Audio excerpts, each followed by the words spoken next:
just for the people that don't know what flow state is, can you tell us a little bit about what flow state is? Sure.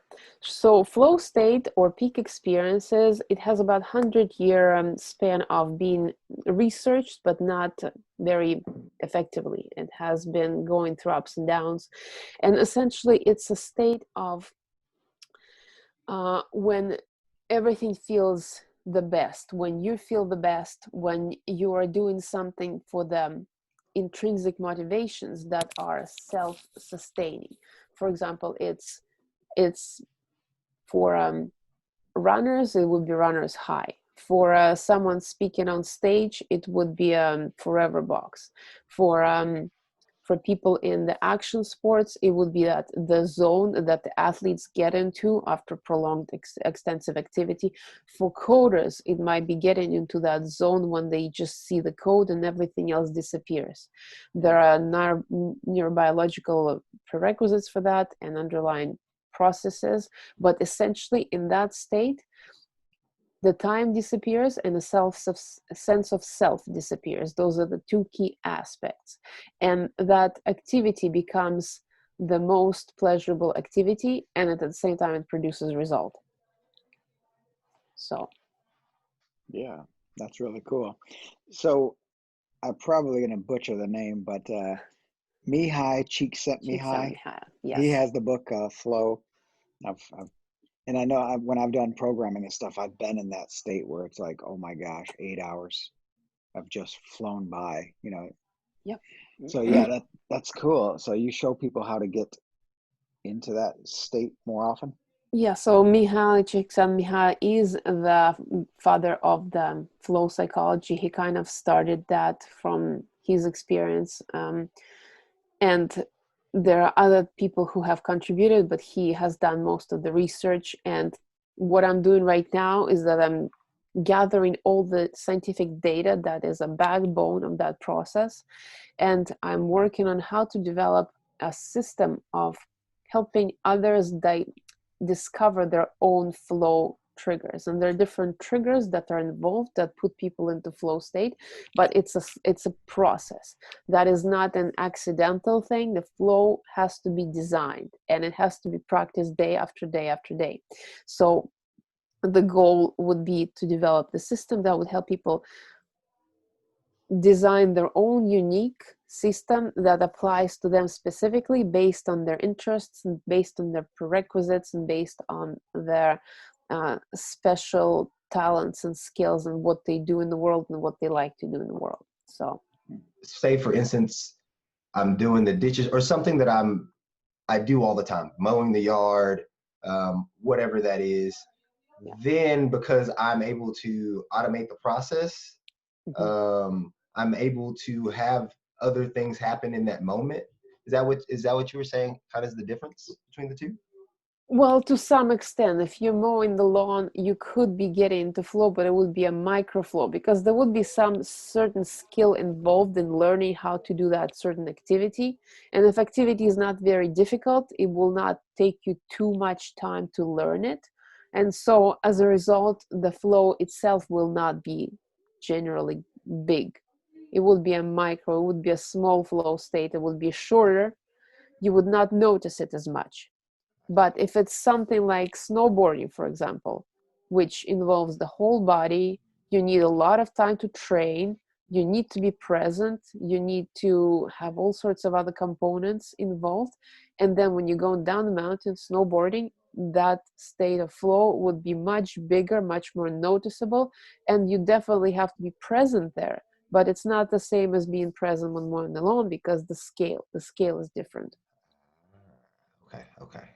So it's not that easy to describe when it comes to the different gradations because there's so many of them, and it's the levels of it. But the essential idea is that the flow makes us feel that that activity is self-fulfilling. If you get into flow mowing the lawn, you will continue wanting to do that over and over, even if it's a small state, and you feel that you will continue wanting to do that activity over and over and over because it makes you feel good. So you're saying that like this is more so high skill. So what I'm thinking is like I'm talking about mowing the lawn, but for instance, if I race a car and I'm present, that doesn't Mhm. mean I'm gonna be able to race a car. But because I've had the requisite amount of like training Yeah. and went through it, whenever I get in the car and I'm present and I'm able to be there, and then that's when all those chemicals and things like that start kicking in. That Yeah, sort of. So in a way, let's say you want to drive a car on the racetrack and you never did it before. Even though you might be present, there will be so many other things that are pulling at your attention, because you have to learn the actual skill of driving, you have to learn the track, you have to learn all other components that will just not allow you to get into that state of effortlessness, because you need to get the skills to get all other things out of the way. Once you learn enough to get those things out of the way, just like when we drive the car down the highway and we know how to drive, we've driven for many years and we know exactly how it works, and you kind of zone out. That is because you know exactly how to drive on the highway, and so then you are able to get into that state, which it's more so applicable when there is some risk involved. So on the track, it's pretty risky, it's pretty dangerous, there is a high focal attention that is present. When it's on the highway, there is no risk, so you just zone out. So that there is a difference between just zoning out when you know the skill and you go in with the kind of flow of the activity, and when you know the skill and there's a risk present. So what's coming to mind for me is you guys are both familiar with The Matrix, right? The Mm, movie. You oh know, at yes. closer to the well, almost at the end, where he's fighting the other guy and he's just doing his thing. He's not even really trying. Hmm. It's just kind of coming through him, and that's kind of a yeah, because he has that level of skill.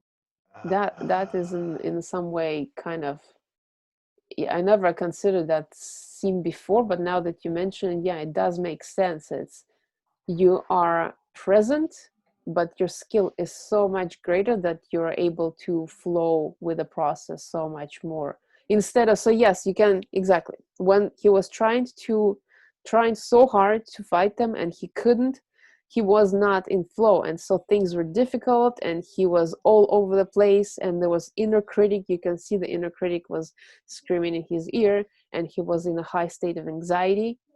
Then once he slipped into that state, the inner critic just went away. And the reason for that is because there's a portion of the brain, the prefrontal cortex, it shuts off. That's where the inner critic lives. But Mm. that's only possible when the skill level is present that is sufficient for the activity that is being done. So do you believe or do you think that as you get further into all of this work, it will become like a flow state for you as well? Because kind of like you were saying on the highway, mhm. or when we're learning how to drive a car, there's so many other distractions that we're not able to totally zone in. Is Mhm. that where you are saying that you're? The goal is to have as many peak experiences in our life as possible. That is what drives our motivation. That is what drives our progress. That is what drives our growth. When I read the book by Steven Kotler, there's a bunch of books, but I read Stealing Fire, and I discovered that I have been experiences elements of flow throughout my life. I just didn't know that there was a name for it. I had all those things happen.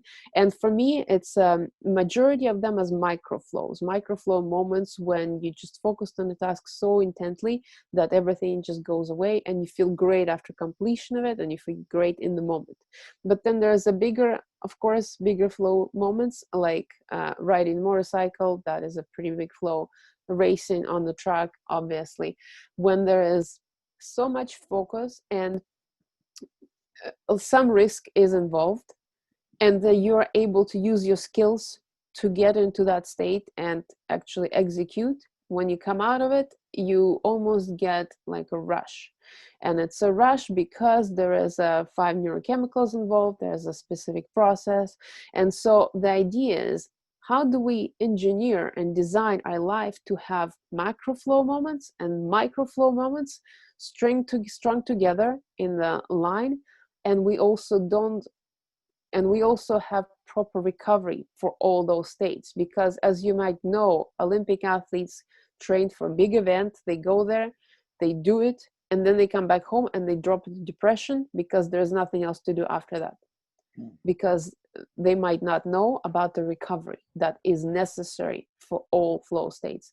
And flow states have to be approached with certain responsibility in mind because of potential behind them, the potency and the power behind them. They are very addictive.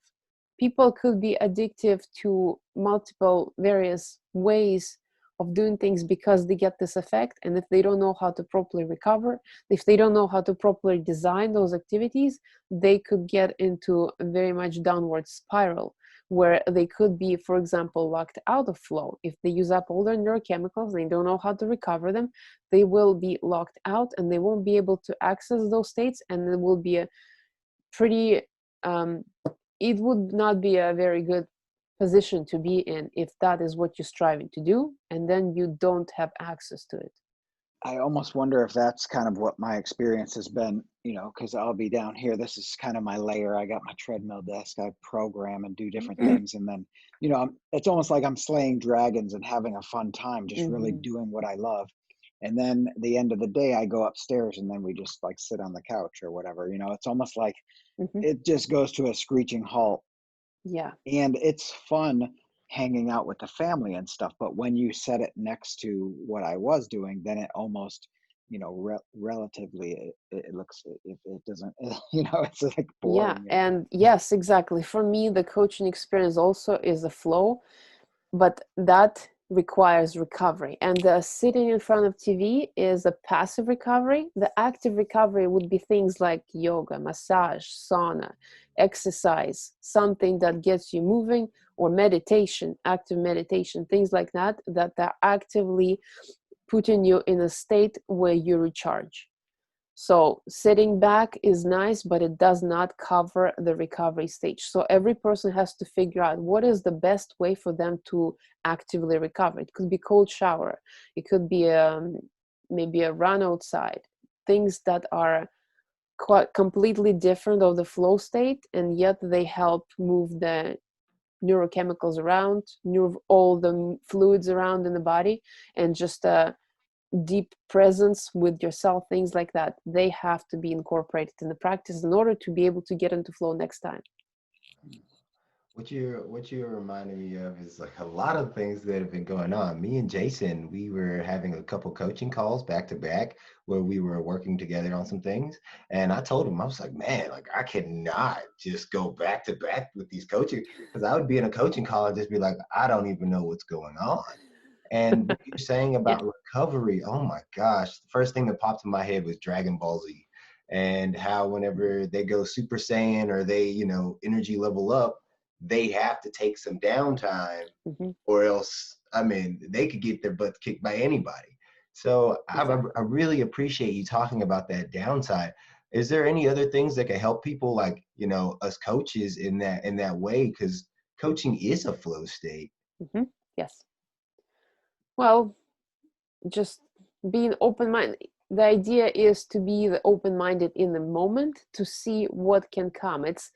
It's how do you help yourself and your client step out of that state where their inner critic is interfering and actually enter the space where they're not worried about what comes and what doesn't. How do you build the space for them where it's safe to do that? How do you encourage that moment? And all coaching should be based on that. But at the same time, if it's not kind of approached, it might be missed. And then, so how you can build it into more coaching practice? Well, you need to emphasize for yourself, self-care aspects need to be present, and for the client as well, self-care aspects.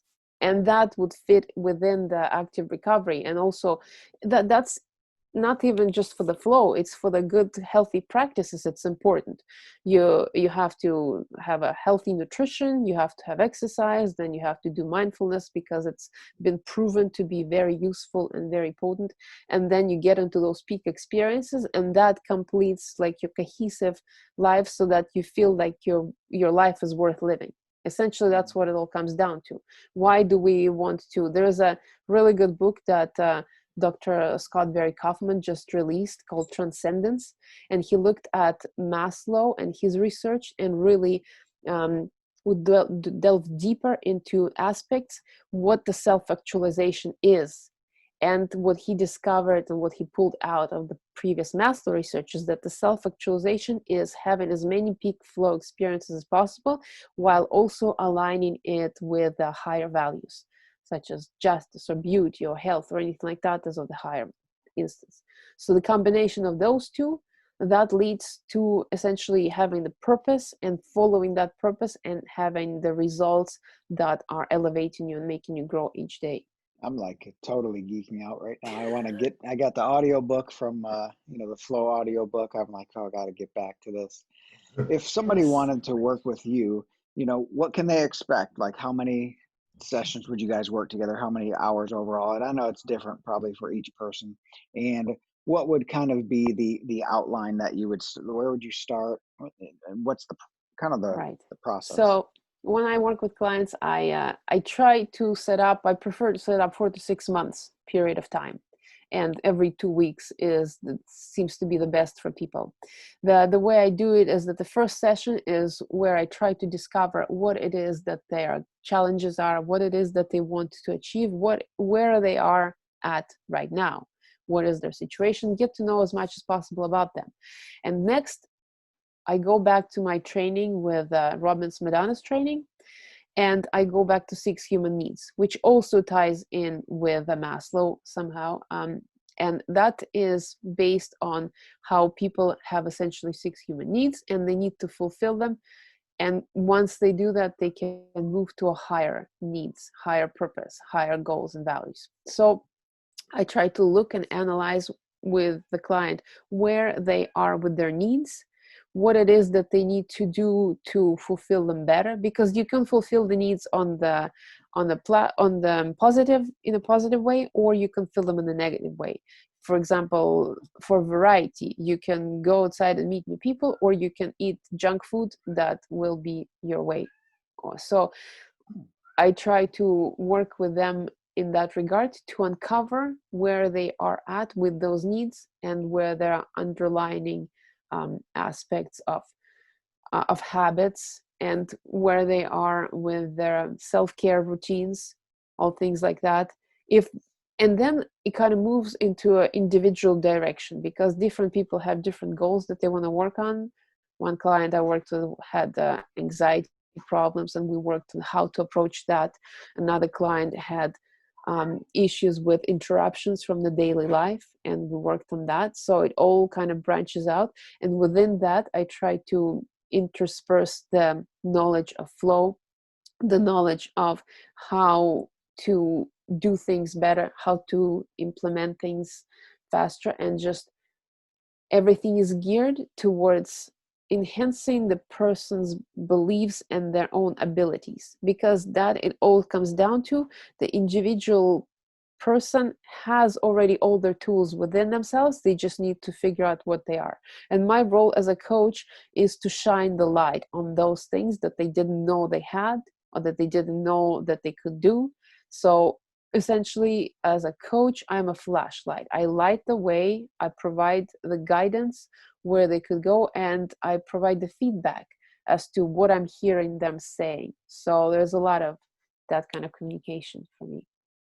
The thing I want to mention is that there are lots of coaches, and there are a lot of people who don't know that they're coaches, and eventually, like, our work is to bring this knowledge out into light, that there is this kind of thing available for people. And the way coaching works for me is that certain people are just better lined up with other people. There is a certain vibration that people would be feeling, and you have to really go and see who do you resonate better with.